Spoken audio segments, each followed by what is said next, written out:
Magandang araw mga ka-farmilya. Ngayon naman ay ipapakita ko sa inyo yung aking paglilipat o pagriripat ng Alocasia albo. So tara, simulan na natin.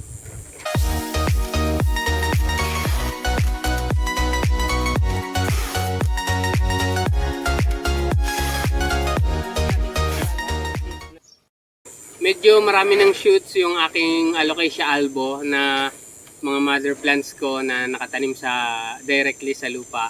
So napansin ko marami na siyang mga sibol sa paligid, marami siyang mga side shoot. Yung iba malalaki na, yung iba maliliit pa. So gusto kong ilipat na sila sa paso para mas mapagtuunan ko ng pansin yung pag-aalaga sa kanila. Pero bago yon, prepare muna natin yung ating media na ginagamit para sa mga Alocasia albo. Halos karamihan ng ginagamit ko sa aking mga halaman, sa aking mga hardin ay ordinary soil. Hinahaluan ko lang siya ng compost. Tapos hinahaluan ko rin minsan nung coco cubes o yung tinadtad na bunot ng nyog. So ayun. At sa ordinary soil, ginagamit ko ay kumukuha ka lang ako ng lupa dito sa bakanting lote na may mga puno. Kasi yung lupa sa ilalim ng punong yun, marami siyang may nutrients na lupa dahil sa mga natuto yung dahon nila. So yun, ganun lang yung ginagawa ko. So, medyo madamo na. Kapag sa ganito ka kasi kumuha, mayabo din yung lupa na nakukuha mo, yung naiipon mo. Mayabo din siya, buhaghag din. Dahil doon sa mga nabulok na dahon, mga tuyong dahon.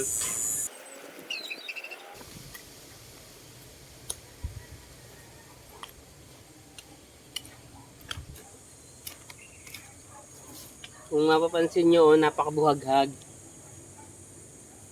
So kailangan lang natin salain para doon sa mga damo o mga ugat at mga bato na napapasama. Pero sa kabuuan, napakabuhaghag niya. Maganda siyang gamitin sa ating halaman.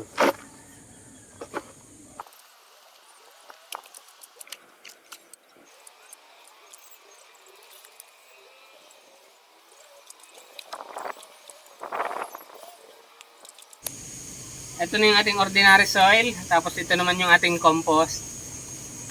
Paghahaluin natin. Itong compost na to, DIY to. Ako lang gumawa. May video ako nito. Hanapin nyo na lang dun sa mga list ko ng video. Nandun yung madali lang.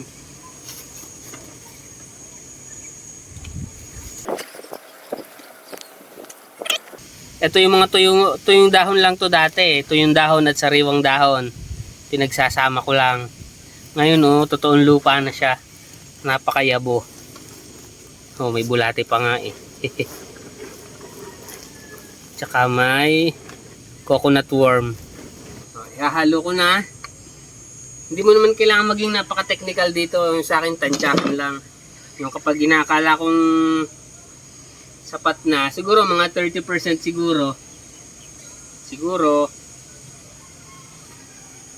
mga 30% na nitong ating compost. Tapos yung mga 20% siguro nung tawag doon, coco peat or coco cubes. Marami siyang mga unwanted ingredients. Ganito, mga plastic. Kasi nga ito lang yung mga winawalis ko sa gilid. Hindi ko na talaga sila sinasala, mga winawalis kong damo sa gilid. Inialagay ko lang sa sako. So kasama niya talaga yung mga maliliit na dumi. Pero okay lang yun.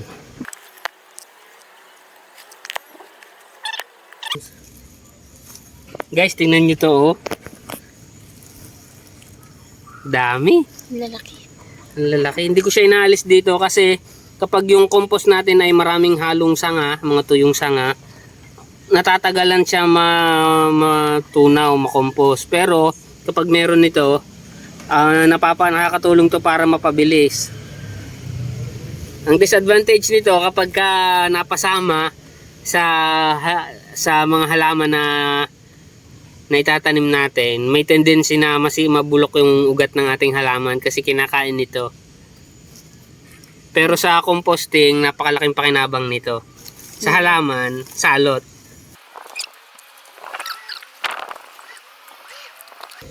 Yun, ihalo na natin yung compost at saka ordinary soil.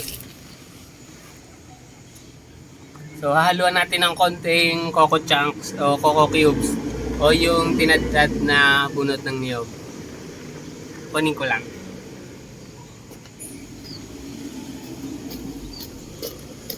Ito na yung ating coco cubes.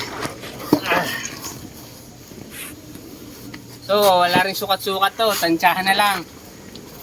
Hindi man kailangang maparami.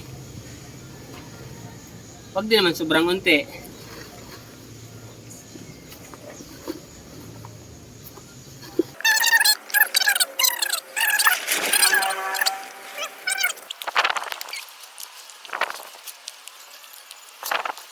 Kung meron kayong ipa ng palay o yung tawag nga doon, rice hull. Kung meron kayong rice hull, maganda rin yun. Napakaganda nun para sa ating alocasia albo. O sa ating mga alocasia. At halos lahat ng halaman gusto yun. Kaso, ubos na yung ganyan ko eh.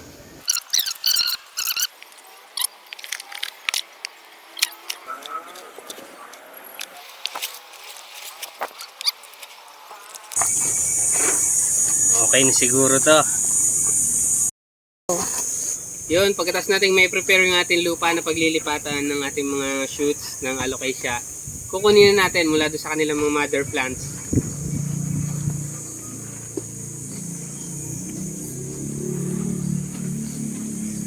Ito yung ating alocasia albo.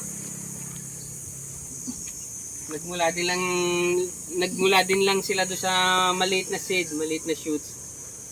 O napalaki na lang natin kasi direct sa lupa kaya mabilis silang lumaki. Ito oh.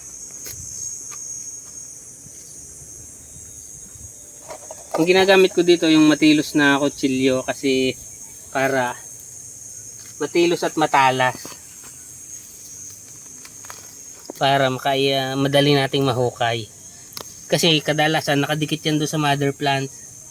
Kahit na meron siya lang sariling bulb, meron siyang sariling bulb na maliit eh, pero nakadikit yun sa mother plants, kaya medyo mahirap. Mayroon pang maliit na sobra oh, pero kukunin na rin natin yan. May stress na rin kasi yan kasi magagalaw na natin ang ugat.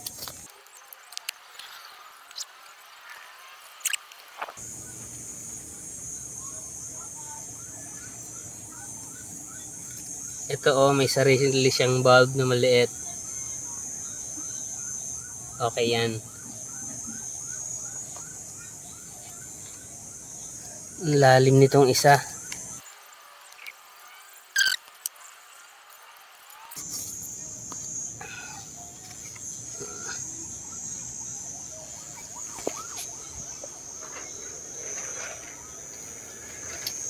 Balik lang natin yung lupa para makapag-produce ulit siya ng bagong mga anak. Maganda sana kung ganito, malayo sa mother plant yung anak. Madali-dali. Hanggat maaari, wag niyong lawakan yung paghukay. Hanggat maaari, hanggat dulas paligid nung mismong hukayin nyo. Kasi marami pa yung anak na hindi lang nalabas. Batch by batch kasi yan. Hindi yan isa lang. So baka matamaan ng hukay natin yung iba. Sayang naman.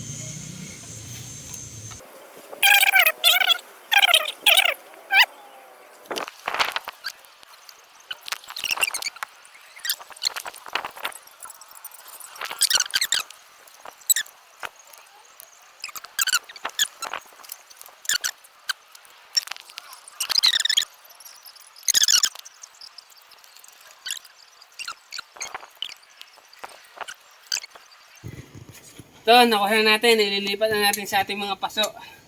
Natapos na natin kunin yung mga side shoots ng mga anak ng ating mga Alocasia albo. So, lilipat na natin. Ang init.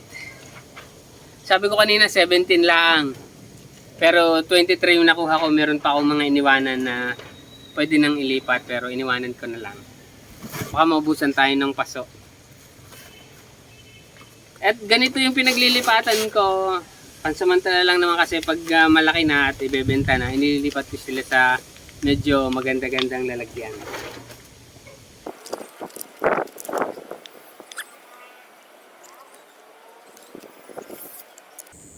Yun.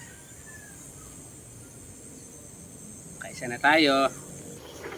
Ito sana mabuhay. Marami namang ugat kaso naiwan ko yung kanyang bulb. Pero may experience naman ako nitong nabuhay ko. Naiwan yung bulb. Nagpa-rescue na ako kay Commander. Medyo madami-dami to. Ganda nitong isa o purong puti. Maganda lang siya sa paningin pero ito yung mga purong puti na to. Napakaselan nito, napakahuna. Mabilis sila din yung mabilis na nalalanta at nasisira.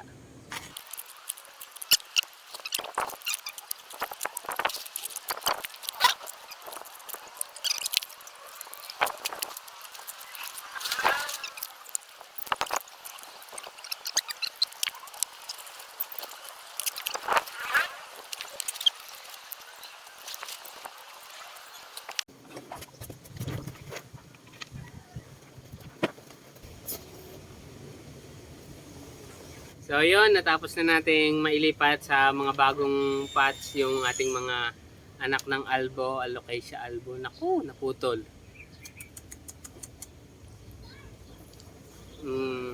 Gagawin na lang natin alagaan sila, hintayin silang makarecover kasi nasa stress stage pa sila eh. Pero hindi naman sila ganun kaselan.